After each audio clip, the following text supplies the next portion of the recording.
Hello, hello. All right. If you can hear me, clap your hands once. If you can hear me, clap your hands twice. Great. Works every time. Every time.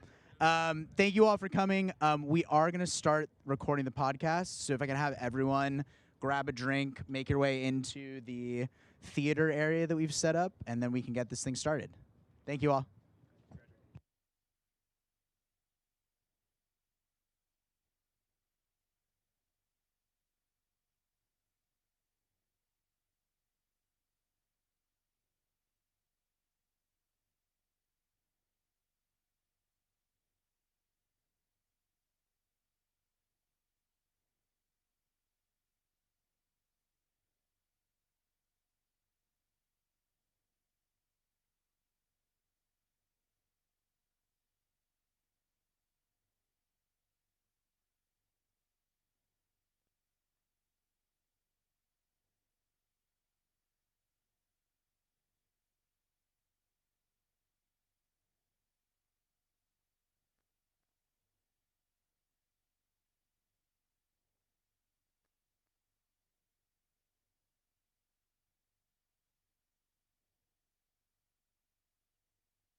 Oh, Mika's Oh, in where? the middle on the right, red shirt.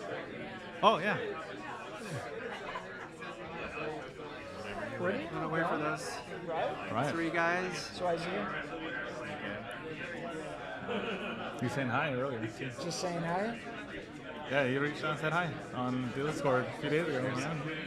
Oh, to you, not Yeah. not here. But also maybe saying hi here. Jake, I wonder. Well, Jake goes to all this stuff.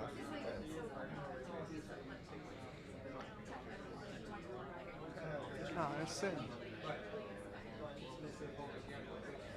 All right, guys, don't be shy. Come sit down. There's still seating up here, and folks out there getting a drink, please come in soon. We're about to get started.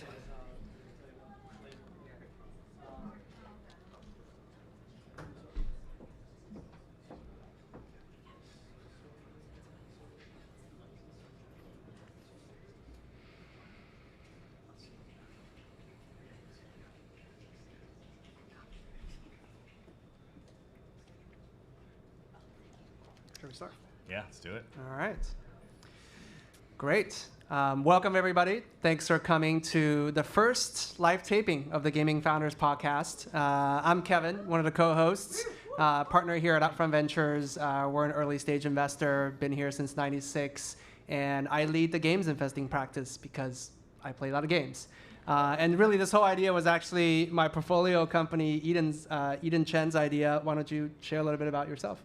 Hey everybody, I'm Eden, one of the co-hosts, and started a company called Pragma. We power live services through a backend that does accounts, matchmaking, all the stuff that no one hopefully knows about unless something goes horribly wrong. All the work super that we sexy stuff live in and die games. on, though. Yeah, just a huge fan of games my whole life, and had spent a lot of time working with a lot of new founders that are kind of starting new companies, spinning out of Riot and whatnot, and thought, why don't we create like a resource for people to actually be able to hear from more people, and it's not just me having one-on-one conversations with people. So yeah, that's me. So real quick, Slim and Trevor, I'll do a very, very brief intro and then let them go into more detail.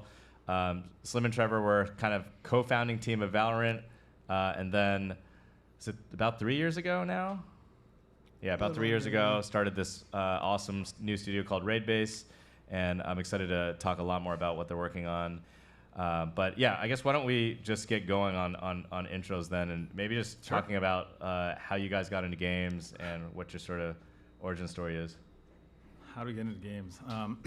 Well, how far do you want to go back? So similarly, we play a lot of games growing up.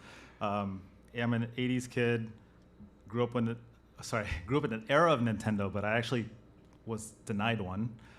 Growing up in an immigrant Asian household, probably for the best. But that since I'm a pretty crafty kid, I convinced my parents to get me a PC, since that was an educational tool. And from then, I've been PC-centric. I was about to say the other way to say it for a second, but PC-centric for a long time, which then led to like early BBSing, which meant a lot of very early like multiplayer games. Some MUDs, then onto the Blizzard train of games throughout, and that never ended. A lot of Counter-Strike, a lot of MMOs, a lot of RTSs. Those are probably my top three things. Then this past decade has been a lot of sandbox PvP games. Top two favorite games of the last 10 years are probably Rust and Tarkov. Tarkov, especially in the last few years, which has particularly ruined me for every other game. Now I don't feel anything in any other game, sadly. So, but yeah, it's that's where I'm kind of focused as a gamer, and inevitably all these things have influenced me personally, and whatever I can reach, and inevitably our new game has pulled in a lot of those elements. I have like the same Asian origin story. Couldn't get any consoles growing up. And then had to get a PC console.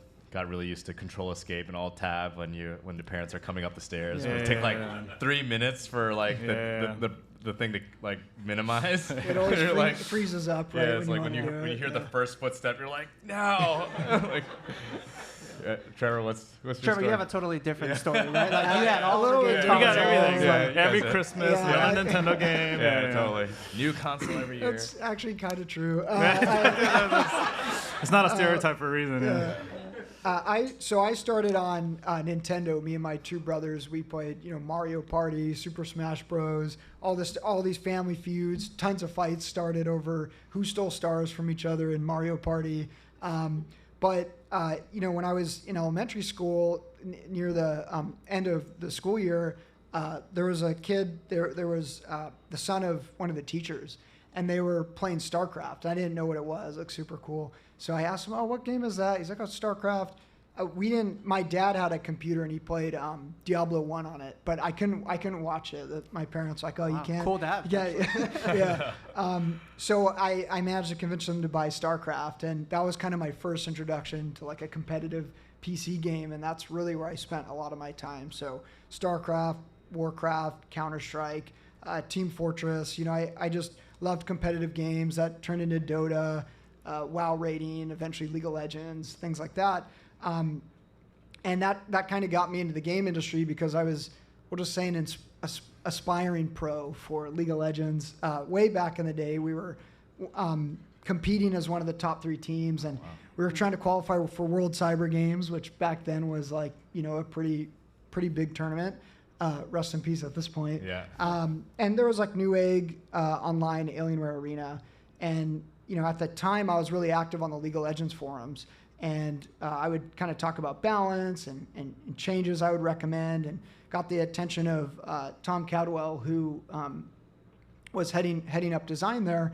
And he's like, "Oh, why don't you apply for an internship?" And I had just never thought about a career in games or the idea of that being something I could make a living on. I don't know. I just played them and took them very seriously. I wanted to be like an esports pro, but I was like, well, do I go down this esports route or do I go down this path of video games, making them? And, I ended up doing an internship, told my team at the time, like, "Hey guys, I'm going to have to quit the team. we were qualifying at the time, so they found a ringer.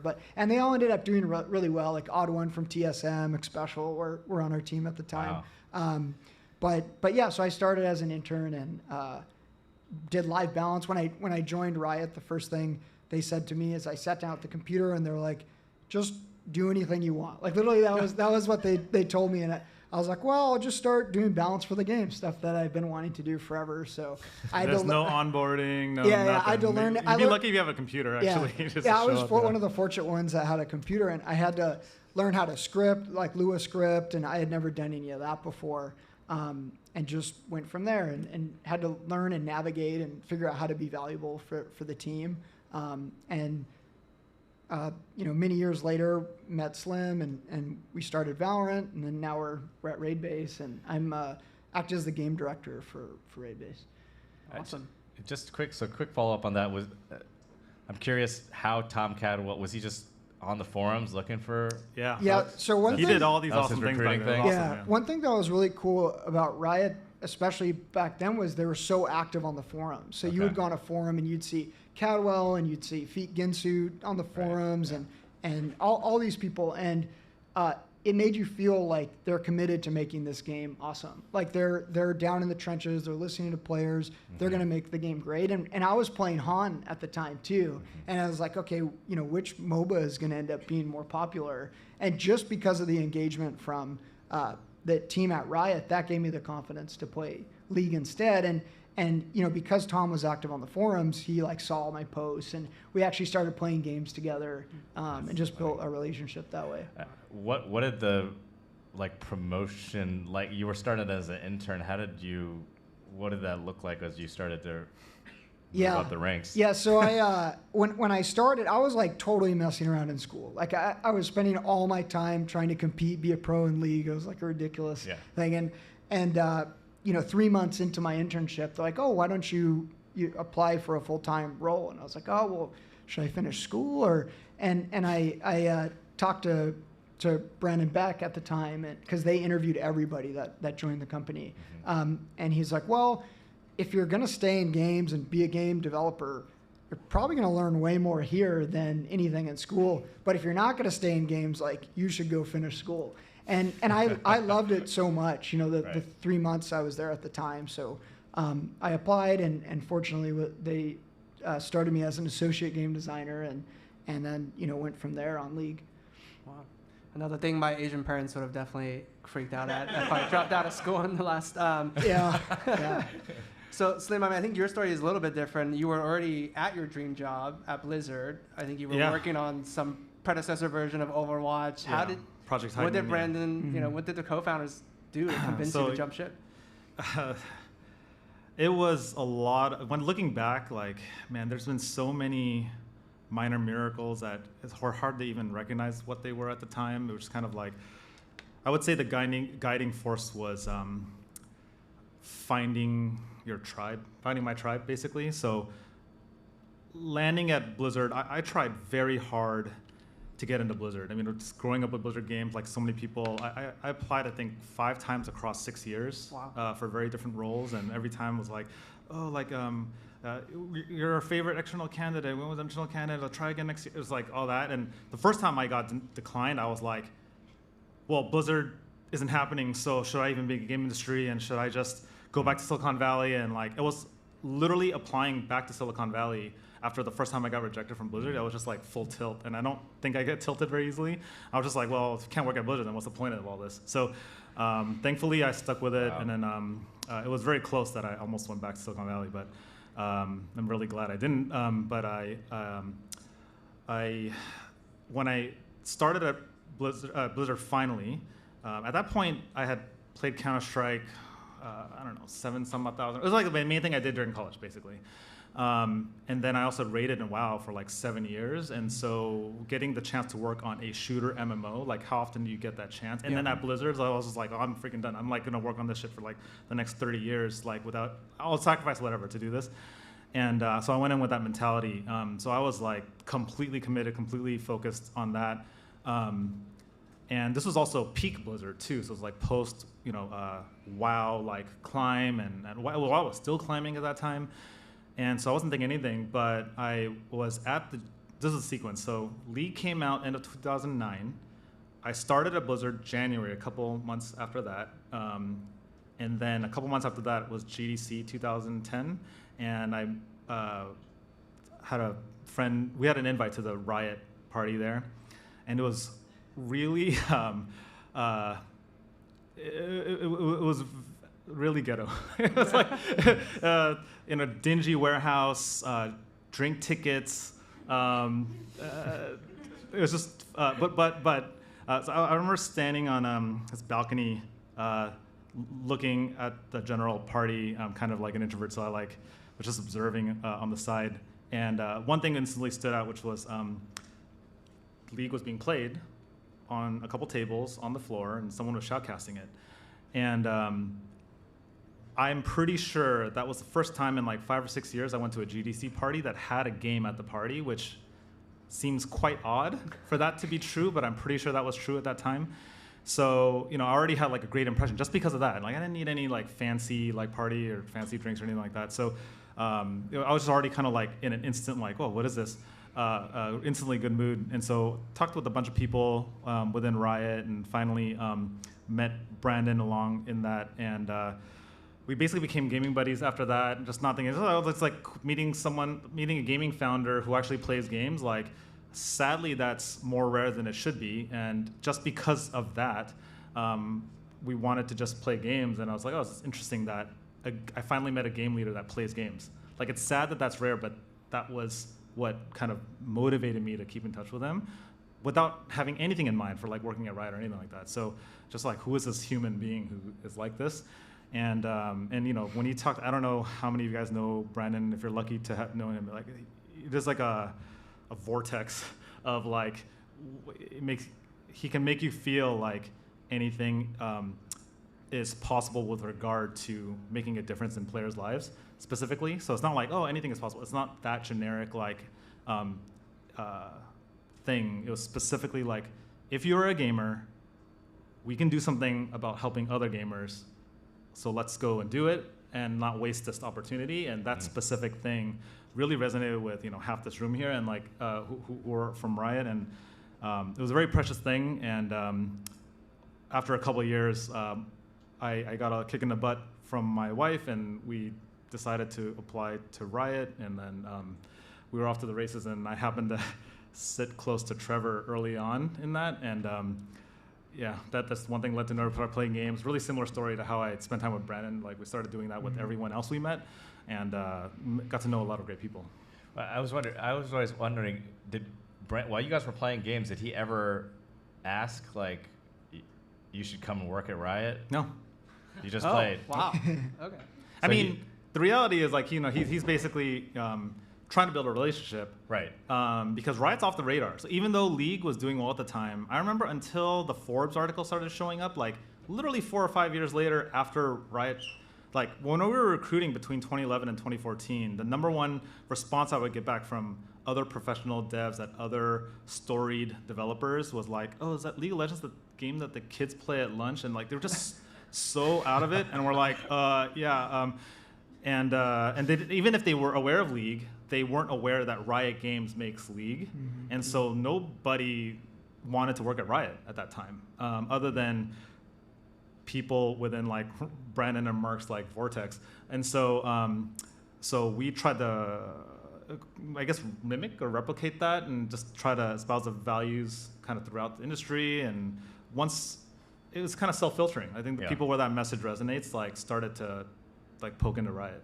I just kind of think about early team building, and obviously you guys are running a new studio now. Like, are there any kind of like principles or things that you learned from Mark and Brandon on how to build team? Obviously, there's so many amazing people that have been hired that have gone on to now start other studios and whatnot. But what are some of the things that you guys have kind of had a small team for longer than most, I would say.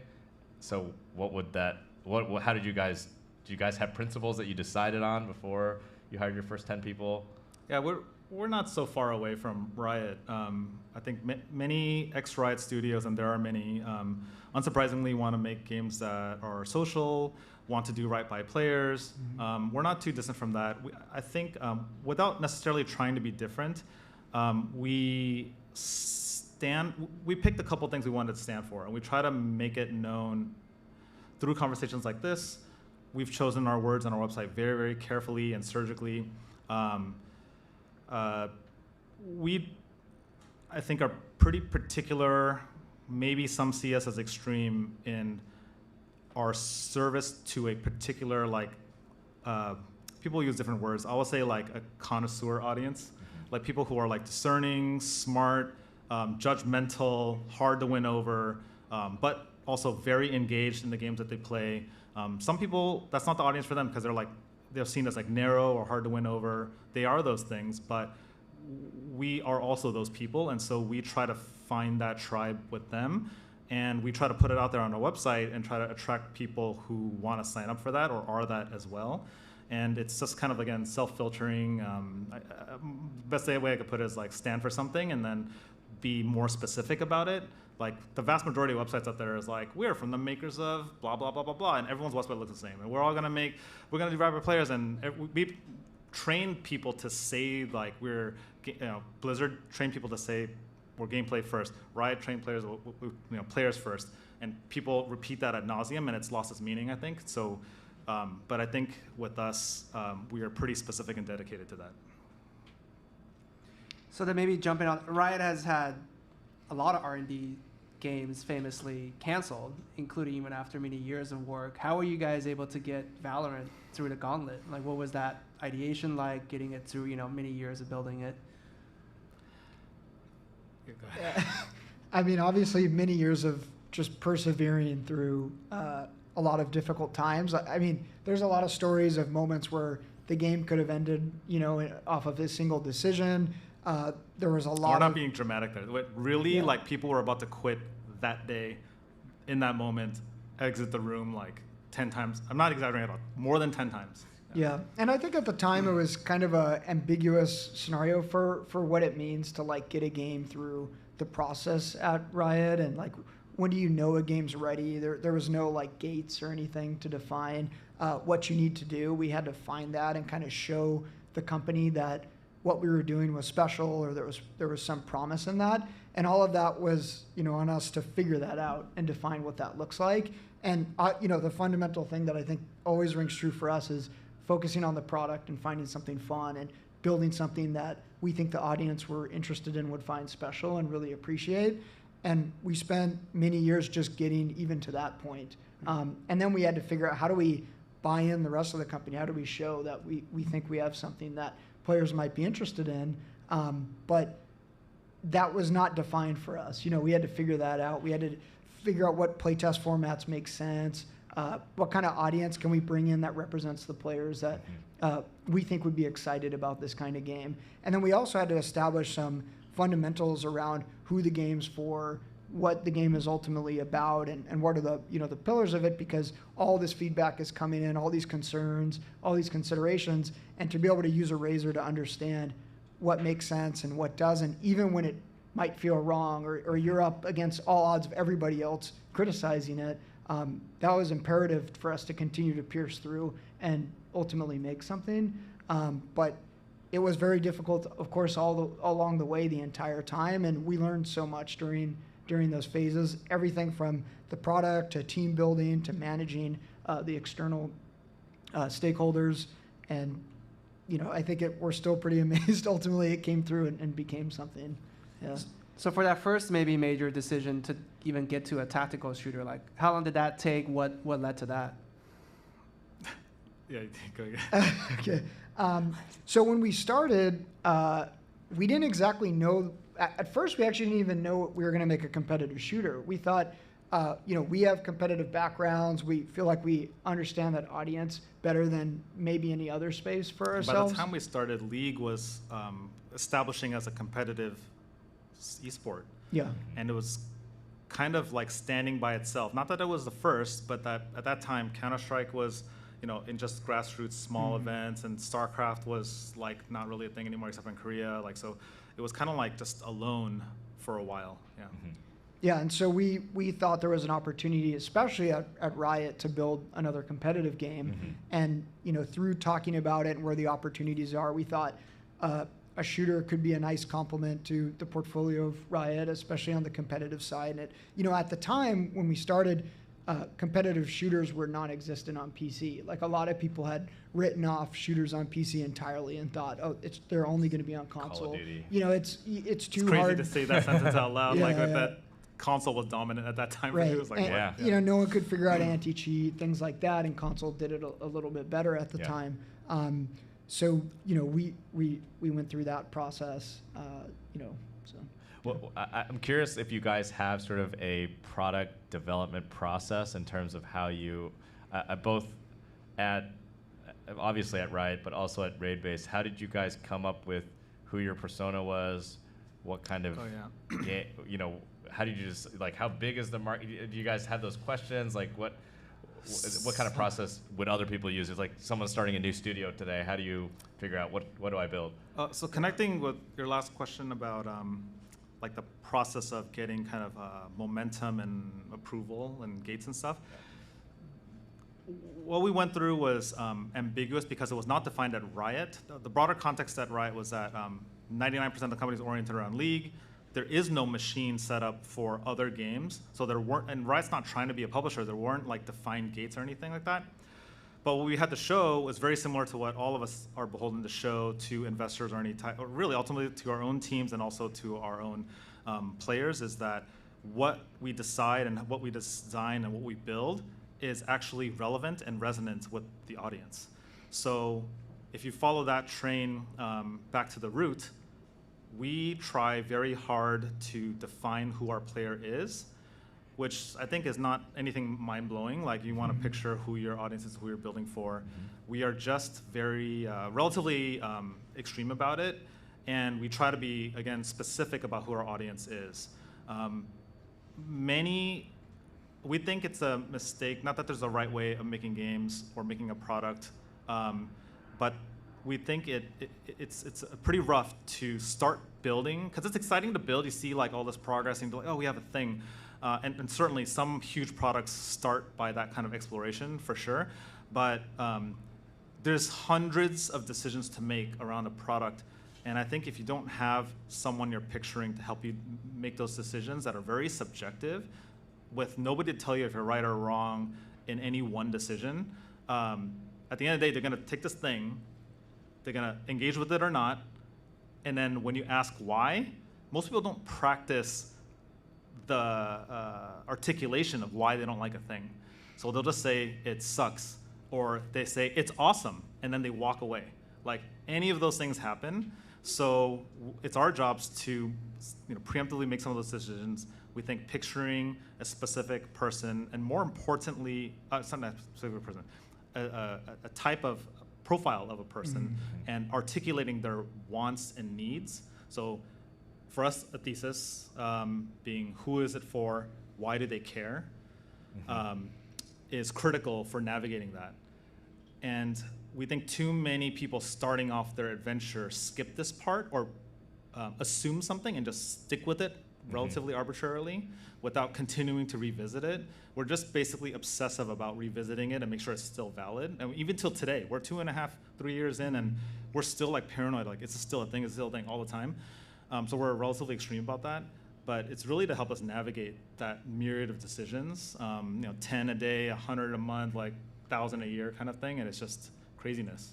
Yeah, that was refining over what we learned on Valorant. Like, when we started, we had some ideas of opportunities, experiences we had growing up on some of these games, and where we could potentially like build a product that people would be excited about. But also, like, the market changed a lot while we were developing the game. Like, when we started, CS:GO had come out and was pretty much dead. Like I said, there was no other shooters on the PC market, and all of a sudden, like, CS gets better, Rainbow Six Siege comes online, Overwatch came out. So all these things had us, second guess or challenge why we're making the thing we're making. And I think we got more intentional over time, ultimately to the point where we could really understand why this game specifically makes sense that we're building relative to all the other things we could be doing or other games out there in the market.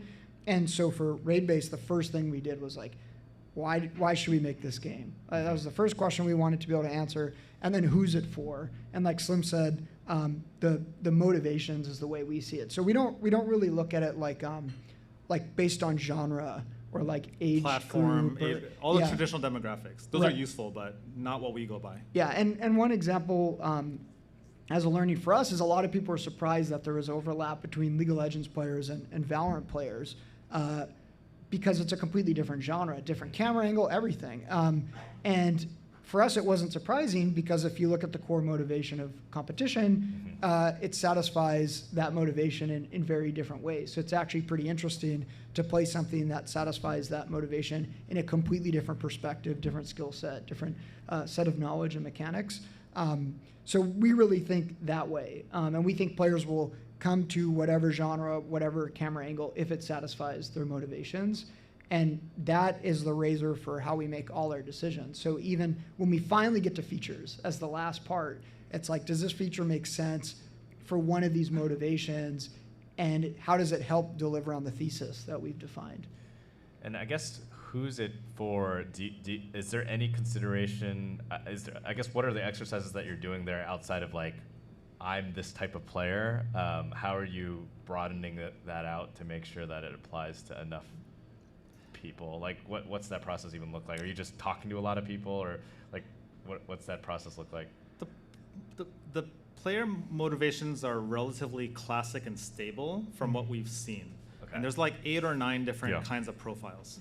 Out of those, we chose a subset of 3 of them for Valorant and 5 of them for our current game because it's a broader thing just by being a sandbox.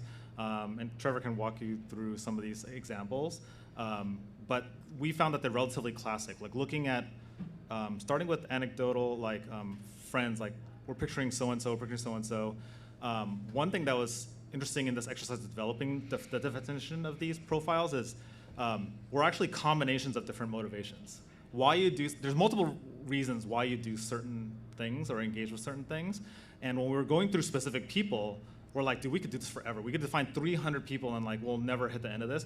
But then we realized along the way that each person is actually a combination, a blend of different motivations. So when we traced the root a bit, there was only like 8 or 9 or 10 of these. Okay.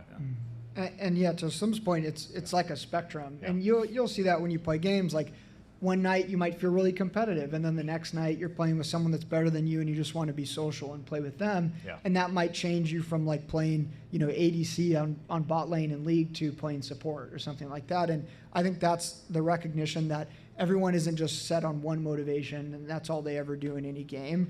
But we want to be able to build a game where, at least within that spectrum of motivations, that experience is satisfying those activities, whatever they blend or weighting they choose to do within the experience.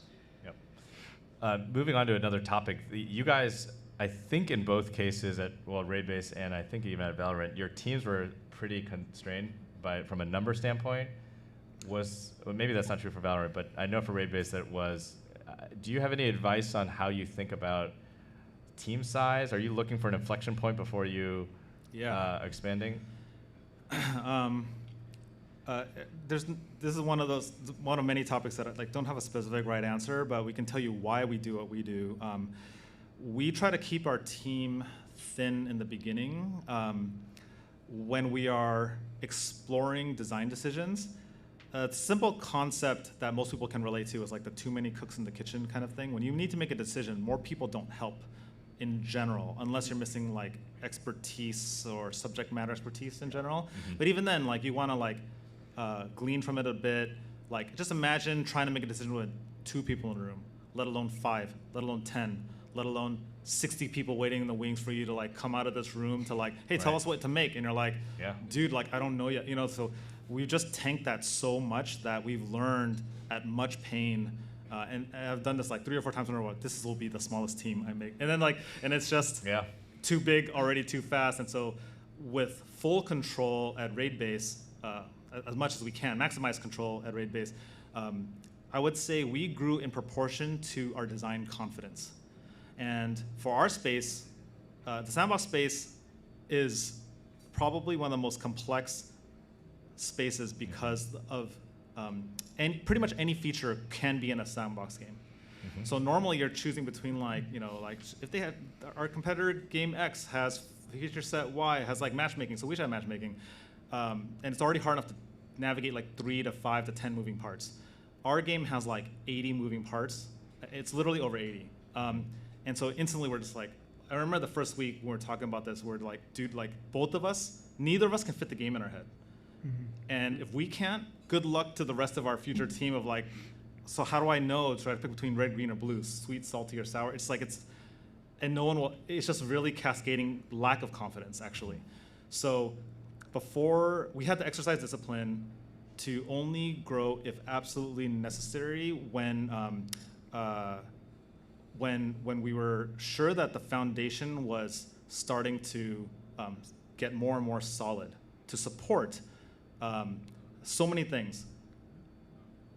Even if we want to, everyone says like, we want to empower our teams. It's like a popular thing to say right now. But left to your own devices, if you don't have context, if you don't understand what is a high quality decision or low quality decision in this context, in this game, in this team, then those people will just start to try their best. And then when you're there and you put yourself in a position as a leader to say, no, that's not right. No, that's not it. How many times are you going to say no to someone before they just like, okay, fine, just tell me what to do then? And that happens time after time again. And so, when you have to look at those people time and time again, just disappointed in the game, disappointed in you, it's just like, we should be better able to articulate why we made certain decisions. Not to say this is the right way, but enough so that they can get in the ballpark, or enough that we can define constraints. When I say constraints, it's not like it's all a matter of treatment. You can define a direction as like a pinpoint or a field. We tend to go towards a field because the people we tend to like to hire are more aligned, and we lean on them more to make decisions. So we give them more playground to run in, but we have to define something so that your cool idea, my cool idea, let's say we're just talking about your cool idea, we love your idea. We love like Harry's Berry Strawberries. We could talk about that and eat that all day. And then in a different conversation, we love like a certain chocolate from a certain chocolatier from this region in France or whatever. Like we love that, and then we like put those two things together, and sometimes it's magic. It's like, oh, it's chocolate covered strawberries. It's awesome. But if Trevor really likes like tomatoes from the west slope of like Mount Vesuvius and whatever, they're grown at a certain farm in Italy, like that's great. But if you try to put tomatoes and strawberries together, you're kind of like it's very different. And so I'd like to think game features are kind of like that. So if you don't define why is chocolate not good for this situation or this meal or this experience, then you're setting yourself up for these like arguments and these circular conversations, and those things tend to devolve into basically like an argument that is unresolvable. And then the warning signs are somebody has to pull rank, somebody has to yell louder, or it's an attrition game where everyone gives up until one person wins out. And if you think about all of those scenarios, it's super arbitrary what you landed on. So how are we all like surprised Pikachu face that like by the time you get to this build, it didn't land, it didn't work, and you're like, oh, what happened? We like made this high quality art and we implemented my system, and everyone did the best they could in their little domain, but it didn't add up to something. And we think that happens way too much in the industry, and it just leads to all this kind of frustration and wasted effort and all that. So pulling all that back is why, like, yes, it's hard to recruit. Yes, recruiting shows progress in a way until it doesn't, where you have this thing, and it doesn't add up to something, you don't know what to do with it, and meanwhile there's 50 people yelling at you like, what do we do next? You're watching your burn rate go down. It's just like, your burn rate go up, and then your bank account go down, and like all that is, now try to make the decision with all that. So then it's just super tilty and super arbitrary. Going back earlier, you were saying there were many steps along the way at Valorant where things could have gone horribly and the whole thing could have shut down. Like maybe at those time points, how did you guys ultimately make those decisions? And then I'd be curious, how did you maybe change your decision-making process now at Raybase? Any specific examples would be great to hear too. Yeah. Okay. So one of the first ones I can remember early in the process was we started working on our concept, and we had a merry little band of like 4 or 5 people in a corner of Riot, 2013, end of 2013 or so. Then Brandon Beck and some of you may know like Thomas Vu came up with their own pitch for a sandbox game actually over Christmas break. So they came back, so we're just a few months in, building momentum for a competitive shooter, and they came back like really excited to like pitch us and test their pitch against us because they knew we played like Rust at that time and everything. So we're like, oh, and so that conversation pretty quickly went towards like, should we just merge teams? Like, if you guys are already interested in this, and then we met in the game director Joe Ziegler, his living room, and he happened to live in the house right next to Sujito and Sawtell. So in that living room, in that little yellow house, was the first time Valorant almost died. So we were in that living room, and there was the 5 of us, and we kept calling that other project The Train because it's Brandon's baby. Like, who'd be dumb enough to not hop on that train, right? Okay, yeah. So we kept calling it The Train, or like, oh, the train's coming, the train's like gonna run us over, and and all that. We're like circumstantially, like, and we were excited about the project too. So we're like, do we want to do that instead? And the room was like pretty quickly already slammed on that side. Like, oh, we should just like go join them and merge, and who knows what would have happened from there. But in that moment, I just like wanted to double check. I was like, hey guys, like, do we think what we're onto has any validity? Are we still excited about our thing? And the like immediate reaction was pretty strong. I was like, yeah, of course. Then I'm kind of like, what the fuck are we doing then? Like, why are we so willing to give up like this easily on this? And then incidentally, that kind of swung the room back. I wasn't trying to swing the room. I was just like asking a question because I'm like, I'll go either way on this. I do love both directions, and we have plenty of life to make either game. But Clearly, in that moment, because you got a sandbox game now.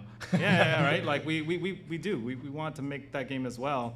But we did see that, and so I guess the short answer to your question, Kevin, is like, my tool set was much more limited back then, and I relied personally on conviction. But it wasn't baseless conviction, I think. It was based off of a lot of these principles that we're talking about around this thesis. Like, those were like rougher back then, but conceptually similar to the practice that we have now. We're like better tool set, better practices of getting there now. That's a little bit more reliable, but in the same vein back then. Yeah. So then maybe for raid bait, like how do the two of you guys divide up duties and actually whittle down, whatever, 100+ elements probably when you were starting to where you are currently, and then, making each of those increments, especially that first year. I'm just curious how you guys actually get to that sandbox, decision. So the first thing we did, from what I remember, is we did that practice. Like, let's look at the competitor game set X and then their feature set Y. And we started assembling this, and it just added up to like 80 things. We're talking like crafting, so first of all, there's a lot of them. But one of those lines is like crafting. That's like 30, 50, 100 games. Right. One of them is like combat. So this list is wide and deep. So we're just all sitting there like just kind of paralyzed. And then like, I was stewing already on the semblance of like the thesis, but I didn't have the full words for it. I initially said some version of like people who want to matter in sandbox games. Like when I think back on like stories from Ultima Online and Eve and some of the big YouTube channels for Rust, people tell stories about like, I did this crazy thing and then everyone was chasing me, or everyone was out to get me, or I made this deal happen, or I made this partnership happen, brought these two warring clans together. Like, it was a lot of like reputation and association, but I was hovering in that concept for a while, but didn't have the statement, I didn't have the words. And then kind of using that rough sense, I forget the first form of it, but we used that start of that thesis to kind of like slice and dice our way through these features lists. So now if you look at, can someone build a reputation based on combat? Well, yeah, there's like many kinds of games where that's more intuitively yes. Can someone build a reputation for clearing bosses? Like, well, okay, we can look at WoW World Firsts and like a number of games, like Monster Hunter and whatnot, speedrunners. Can someone build a reputation on crafting? And now we can look at maybe like real world economies. Like I can go to Kevin for the highest quality metal on our server. I can go to Trevor for the best armored trucks on the server. Like specialization in an economy. So we're like, yeah, that could be a thing too. But there's other things where the answer was murkier. And also we started considering other things. Like we know this thing is both murkier and very expensive to make, like boss fights basically. Yeah. And so that started to stratify this list. So it made it a little bit easier to navigate, like, okay, like the top third, we'll focus there for the next month. And so that's why that process for us, I'm not saying everyone should do it exactly like this or to this extent, but it took us 6 months just to work through this list of 80 things. And we were just 95% in conversations. Yeah, and that bubbled up what we called existential questions, which is like, do these features make sense in the game? Are we going to be able to define what this could be or what the opportunity is within the game? And that's helps with prioritizing what you should do during prototype, because you're always working with opportunity costs and what you spend time on during prototype, and you need to always be working on the thing that's going to help you give the most answers that then enables you to scale the team, move further towards pre-production and production eventually. So having a list like that, understanding how important each of them were relative to one another, and then assessing our confidence in the ability to execute on each of those things gave us an eventual stacked rank list of, well, what makes sense to focus on first and try to resolve and clear the ambiguity around this feature or this opportunity we have. And we kind of think of them all as player problems or player opportunities that every feature provides, and then we can go through prototyping to figure that out. And because the power of engines today, you don't need a lot of people to prototype basically anything and Just answer look at any Valheim, question. literally made by 5 people. So Yeah, and so really, even with 5 people, we were able to answer a bunch of those questions up front, and gain that clarity and clear the fog of war. As we better understand the feature set and where we're confident and where we're not. There's another side effect, if I may, of this whole exercise, which I didn't fully anticipate, which was when we first started off with our hopes and dreams and all exciting, you're joining a new startup and you're kind of like caught up in the honeymoon of that. One thing that is nefariously invisible is we're all picturing different things. You could use the same word of sandbox game or competitive game, whatever, and we're like picturing typically whatever game we came through and whatever we're referencing. And through this whole exercise, we started picturing something more and more similar. So essentially an aligning process as a side effect, in addition to the prioritization. Think about how many future fights that helps to mitigate or prevent. And so we paid this huge upfront tax that for us, we feel a lot of conviction that it was very worth it at the cost of apparent progress. So you can imagine how we had to spend our Valorant points to keep people like, oh, like, can we see the build and can we see the picture? And we know how to do a dog and pony show. I can just farm out some pretty images and build some assets, and investors are like, oh, you guys are making so much progress. That's a real thing, and many of you will have to do this, and there's a balance to strike, but a lot of it we know is false progress. Like, today, a lot of progress is commodity, but what is invisible is design decision progress and alignment progress, which will totally bite you. If you don't invest in that later, you'll be in situations where there's disagreements that are unresolvable, and or very difficult. I don't want to say unresolvable. Difficult to resolve because they are subjective calls. Like, how much more of this feature do we make? When do we stop? This feature over this feature, and it's not like 100-0. It's like 35-65. It's like super soft. And so this is our way of preemptively mitigating those things. And again, we find it really worth it. And he had mentioned one question. How do you split your duties, I guess? Like, did you decide that pretty early up front? And okay. I mean, I'd say that was like the first thing we had to figure out for the company. But I guess the way we've simply put it is, I go really deep on problems, and Slim goes very wide. So he's thinking always at the highest level of, where the product might go next, what ultimately we're looking to build for the company. I'd say like that very high level vision, and then I'm thinking of well, how do we make that happen in the game or the experience we're creating, and what do we have to build? What's the team have to create to make that happen, to bring this opportunity that certain players might have out in the market? And that's worked pretty well for us. He'll go out and explore a bunch of areas and come back to me like, what do you think about this thing? I'm like, it seems kind of not so great, or like, actually that's really exciting. And we try to keep our tabs on all the new technologies. For a while it was Web3 and blockchain tech, and now it's generative AI, and like, we don't want to be like dinosaurs and miss out on potential opportunities to build better games, but we have to balance that with the focus of the gargantuan task of just making a fun game in the first place. And I think Slim's always making sure that we're kind of coming up for air and understanding what's around us and what opportunities exist. There's a lot of cognitive load for all of us. We're all busy. We're all tired at the end of the day from making so many decisions in a day. So we have to be very judicious and careful about what you entertain. And again, I think there's a balance to strike here where you don't make assumptions. You don't hold onto assumptions from like 10 years ago. There's like a too far, and many of our peers we call dinosaurs. We are constantly afraid of being dinosaurs ourselves. That's like mostly me yelling at myself, basically, not picking anyone else. But also just like constantly flippantly like being whiplashed around is also not productive. Both can be destructive to making progress towards your thesis. Can I ask you a question around maybe going back to team? Maybe this is probably not as popular a topic. Like, I assume you fired people before, right? Like, how do you guys measure sort of team performance? And especially, maybe, obviously Riot's different. A lot of people now, very small team, but maybe there's commonalities in how you think about that philosophy and how you actually do that. I would say you should have a sense and articulation of what you value on your team. Almost everyone only goes so far as to put raw discipline capability on that list.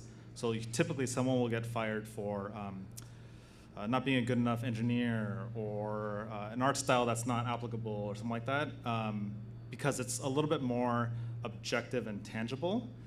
But really, think back on all the people you've worked with and all the people you wish you could have fired if you had the position or the influence to do so. And it's almost always something else, like a lack of alignment, lack of soft skills, a lack of empathy, or something like that. So those things might be more important than capability. And everyone has their different weightings of that value. Of course, capability matters also. But we explicitly call out judgment, empathy, and a few other things. Emotional intelligence. Yeah. That's in our empathy thing, but and then ownership. Yeah, ownership, which is like basically the drive and a push and a self motivation there, and so we call that out as qualities that we want to see in candidates. So I think that's the same set of things that we would use to part ways with someone, and it doesn't mean that someone's like necessarily a bad artist or a bad at their craft or anything like that. It's just like, you want to do X, we want to do Y, you should go do X. We're gonna keep doing Y, and then that's fine. That's like all day, every day, and I'll help people to get to another job. Like there's no, like, but I think if you come to a head where you're like already like at each other's throats, like it's like you should have done something about it way long time ago. But usually it's like some kind of like a misalignment or something like that, way before that. We could keep going for a super, super long time. I have a question about your personal. I've always been blown away by how much you play games and how. I think that's a compliment. I kind of not cringe, but like I was like, do I play enough? Like I actually don't think I do. Oh, okay, but maybe it's less now. I guess, how do you all balance? Like what kind of routines or schedule, or how do you think about balance as you start a new company, as it pertains to work, playing games, even like personal, family, just all the different things? How do you balance those things? Again, I guess it's what you value and what you need, both as a company and as a person. Yeah. Our aspiration is to make a game that is a long-running game service, and our very far aspiration is is to have a game that we can work on forever. And we're very specific about that. That's like not a generic desire for us. Like Trevor and I check in on this kind of every few months. Like if this game works out and we're 10 years in, we're 20 years in, like, do we want to be a multi-game studio? Do we want to have, like, what other things do we want to accomplish here? And our more frequent conversation is, if this thing works out, we would rather expand this thing. And I look at like Hilmar as kind of like aspirationally. At CCP, yeah. At CCP.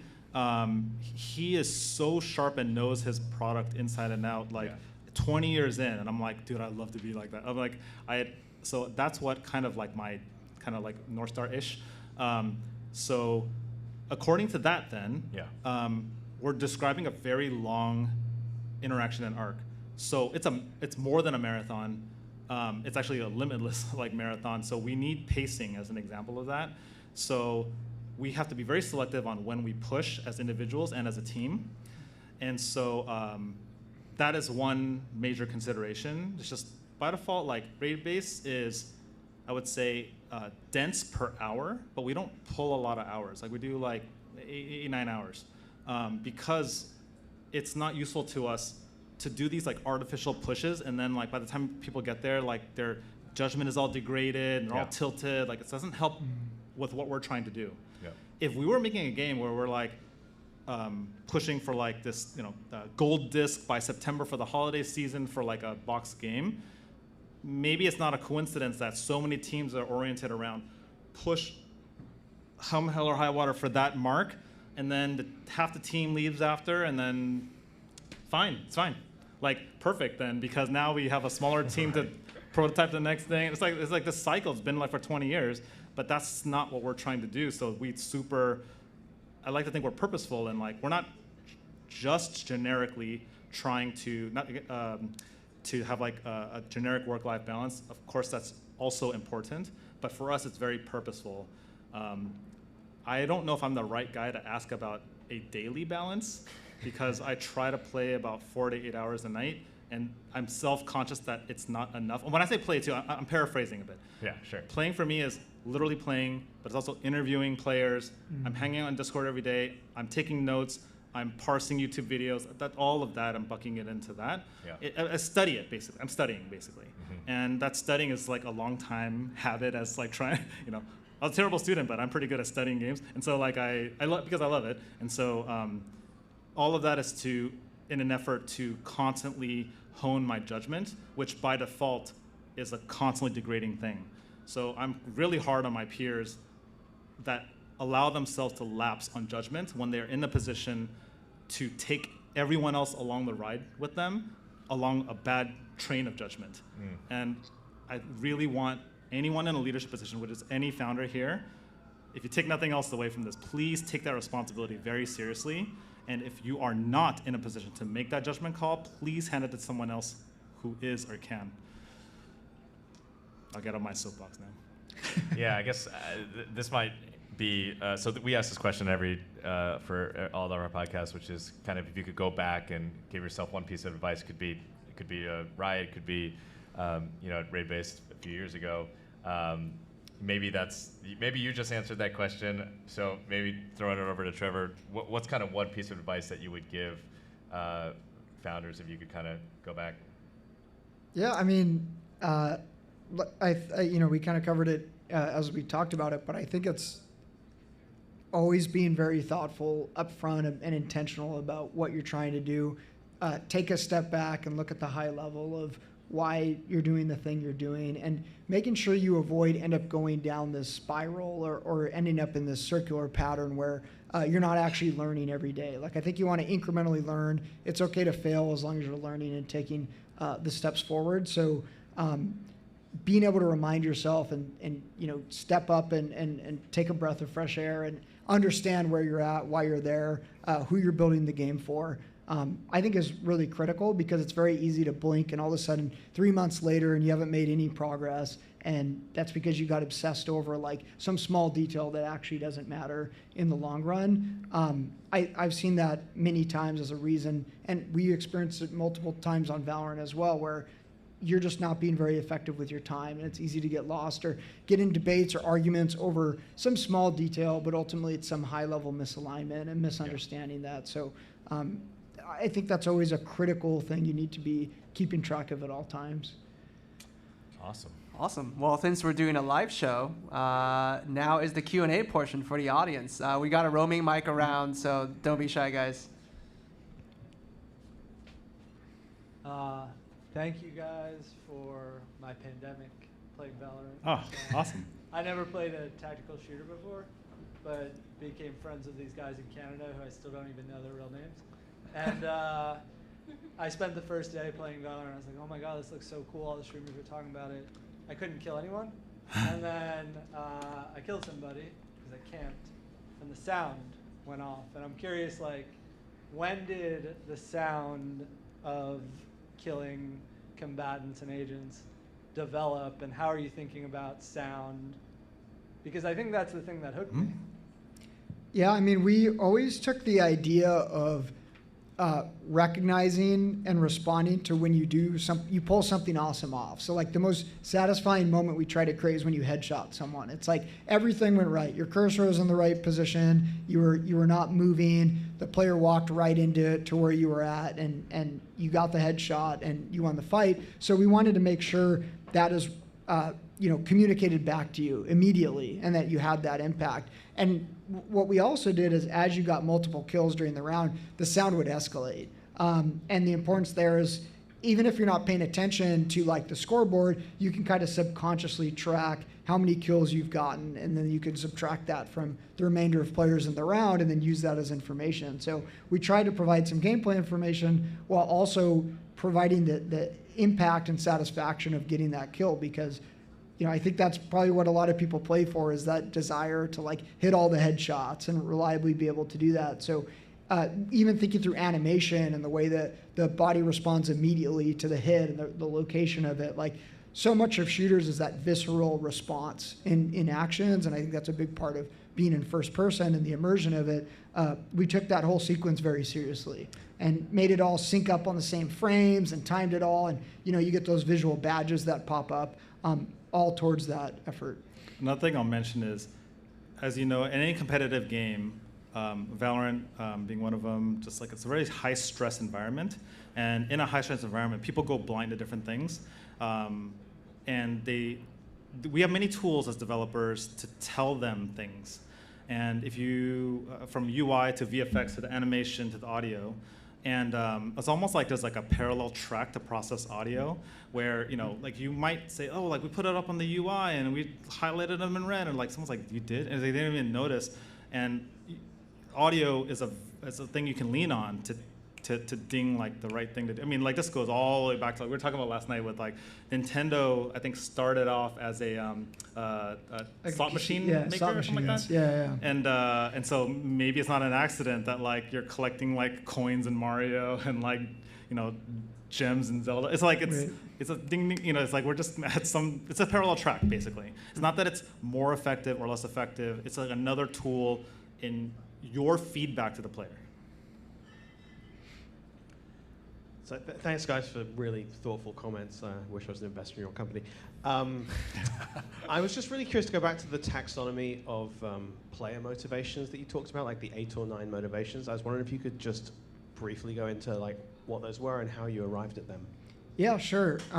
So I'll just give you a couple examples. So, and I think, I can't remember who asked, but there's also the concept of like, how do you even get to these motivations? And Slim mentioned they're classic, but I think it's a combination of what we intuitively developed over all the years of playing games, multiple decades of seeing other people play, why they play, developing that understanding with friends and acquaintances. And then also there's a lot of data. There's a lot of companies that spend a lot of time asking players and sourcing what their motivations are, why they play games. I think everybody interprets it differently and has their own perspective on it. But for example, one of the motivations that we've used in Valorant and is one of them for raid base is this idea of competition, right? So you're driven by being competitive, and people get this in sports. There's lots of in businesses, competing between businesses. So the idea that you put time and effort in, and that time and effort is rewarded by your ability to beat somebody else, or dominate them, or show how much more skillful you are, is the super satisfying loop. And to be able to play the game and put hours in and get better and see that in the game when you play, it is going to continue to motivate them as long as that loop continues. And one of the challenges competitive games run into is, well, when you plateau in skill and you're not feeling yourself getting any better, well, that's like a huge churn moment, because it's like I've lost the motivation of why I play this game. And then another example is like exploring, finding information, being like a scout, or getting knowledge and information that other players don't have, and just genuinely wanting to go around, explore the world, and within the world finding things that is valuable, is appreciable. For us, when we think about that specific motivation and tying it back to our thesis, like someone mentioned with reputation, it's like, well, what can I do exploring this world and finding things that's going to build a reputation for me? Like, do I know knowledge about where a boss is that nobody else has? Or do I know how to craft this item that no one else on the server understands how to create? Now someone might recognize me or value me for that information that I have. So we always tie things back to the thesis. And for us, the motivation set we choose to support is basically the scope of our game, because we have to have a feature set and they have to work together in a way where anybody in that motivation set is going to be satisfied when they play. In that latter profile, you get familiar with Game of Thrones? You're familiar with John Wick? Okay, so in each of these, there's an example of this. So Varys in Game of Thrones, as far as I don't remember, like never had to pick up a weapon and fight. But was he one of the most influential people in the whole universe? Yes, because he had info that everyone else needed and wanted. Same thing in John Wick, where there's I think they literally, I hope this is not like a bad term, but I think they literally call it the Hobo Clan. Basically the homeless people in there, and they were like the Whisper Network. They were like the eyes and ears on the ground. And you would think like it's not aspirational on that description alone, but they rendered it like really powerful. They're really influential. They were the secret network like throughout, and so those inspired us to like, oh, those are like very practical, recent examples of this. But this motivation we've seen for 20 years of playing games. Like someone's a scout. They're like exploring out there and coming back home with like, okay, there's a titanium just spawned on the mountain. Like we should go lock this down before anyone else gets out to us. So I mean, you literally see this in real life economies. Like people go out and scout things before other people, and yeah. I mean, you, like all investors aren't investor scouts, right? So you got this is you guys. This is right. This is like I've always aspired to own a lot of pigeons. That's what I really want. Like, you need to explore where other investors aren't. Maybe you do need a pigeon network. It's also a really good alignment tool to be able to tell a story in your game about this profile and say, oh, what's an example of their experience in the game, and let's walk through a journey of what they do that they'd be able to tell a story about and would be memorable. And then the team's able to kind of imagine and understand how that might manifest. Why are all these features important and critical to making that happen? Other questions? Hey, I'm Pimo at Scopely Product, and I wonder if I could invite you guys to talk a little bit about creators and community and how you've been thinking about that, whether Raid-based or Valorant in the past. By the way, I played Valorant for the first time 2 weeks ago at Awesome. a K-Town PC cafe under sheer force of my younger brother. Awesome. It was incredibly anxiety-inducing, and I think it killed all of my self-esteem, so thank you. Don't worry. Sounds about right. That's where it starts. So that you have all this climb ahead of you, this glorious future ahead. It's like that's what it's all about. You can feel that contrast, right? Okay, so we have barely thought about this, but we've been paying attention as much as we can. The landscape of influencers and even what's included as an influencer seems to be changing all the time. We've seen a lot of counterproductive behaviors where we were just talking to an influencer today about this, where does it still work to pay an influencer to play your game? I think there are many examples where you see a game pop off on Twitch for the few hours that everyone's getting paid to do it, and by the end of the night, let alone by tomorrow, no one can recall like what was that game again? No one cares basically about it, and I think now players and viewers can smell when their favorite influencers are forced to or paid to play the game, and that can even not only be not helpful, but maybe even counterproductive toward that end. And so what does that mean for influencers now? Like, is the whole rev stream denied to them? Like, I think that's a whole conversation of exploration with them. So how do we integrate with them as our strategy for promoting our game, if any at all? And so these are just, we're far from shipping a beta. So these are all questions the kinds of questions we ask ourselves along the way. And we're very we like to think we're open-minded and very flexible to any kind of combination of this. We feel like there's definitely something there that influencers can point their audiences to. But there's also a lot of nuance to this. Like, do people follow that influencer because of that personality? Do they care at all about what what product they're using? And there's varying levels of that being yes or no, or applicable to our game. So like, if you're trying to, let's say we don't know what our business model is yet. If we sell our game for an amount of money, a premium game, there are some people who in that situation or that business model would love to pump their game, because a pump leads to a sale, and then you got your money. You accomplish your goal. But given what we described earlier, where we hope our game is a long service, whether or not we charge for it at any given point, we think we rely on an audience that sticks around. So a pump can be even counterproductive, because if it pumps and our game isn't ready and they don't stay, everyone will watch it drop. And so instantly with our audience, it's like quite jaded. They'll be like, oh, dead game. And it's like, it can be actually quite counterproductive for us. So these are all just musings and observations that we don't know quite fully what to do with yet, but we are trying our best to pay attention. One last question, I think, is what they're Justin? saying, right? One more? Okay, we got one more question. I guess this is on behalf of some of the investors in the room, and probably also relevant to founders who are thinking about starting their new studios. How did you guys think about kind of getting the initial financing in place and the right partners to work with, ideating with, working with a VC, strategic, and obviously at different stages, there's different types of value. So could you talk a little bit about how you guys thought about that? Yeah. So our path was very unusual, I think, in a few ways. We, hopefully for the better, hopefully not for the worse, consistently optimized towards long relationships of trust and alignment. And as you can hopefully tell, like, we're trying to be consistent about this everywhere, from our product to our team, the recruiting. We're trying to reduce friction in general, because the business of the choices that we're trying to make to design a game is way hard enough already. So we do this at the cost of, we have done this consistently at the cost of valuation and other things that you're supposed to optimize for as founders. It's not that we are trying to fly in the face of that. It is, those traditional things from valuation and dilution, all that, and amount raised, of course, are critical and important. They're on deck to consider. We just prioritize trust and alignment more whenever we can muster the choice to do so.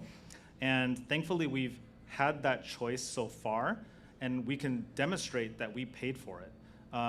In our seed round, we ended up deliberately taking a set of investors that at half the valuation of most of the offers that we got. And that has side effects and other costs, like not the least of which, as a pragmatic matter, at our Series A, we had this monster pro rata that I had to manage. And then you have all these people who want to put in and support you, and you're like, you have to say, hey, I need you to come in like way lower here for the pro rata. And it's like, these are small things that I didn't know it was gonna be a side effect. And who in the world would pick a lower valuation? Like, this guy is an idiot. But for whatever it's worth, we have not regretted that decision in the slightest. It worked out so far. Again, we're only 2-3 years in, so maybe we're not fully tested yet. But so far, it has paid off the way we hoped, where our investors are the most, the least maintenance, the most drop everything at a drop of a hat to support us. When SVB happened, we had every single one of our investors offered to cover payroll without me even having to ask. They hit me up. They're like, hey, are you guys okay? Can we pay your next payroll? Are you guys okay on that? And so I don't know, how much is that worth? like in one way I try to rationalize it to myself is we pay twice as much for something priceless, basically. I don't know. Hopefully that stays true. So yeah. Awesome. Well, let's give these guys a round of applause. Thank you so much. Thank you, guys. Yeah.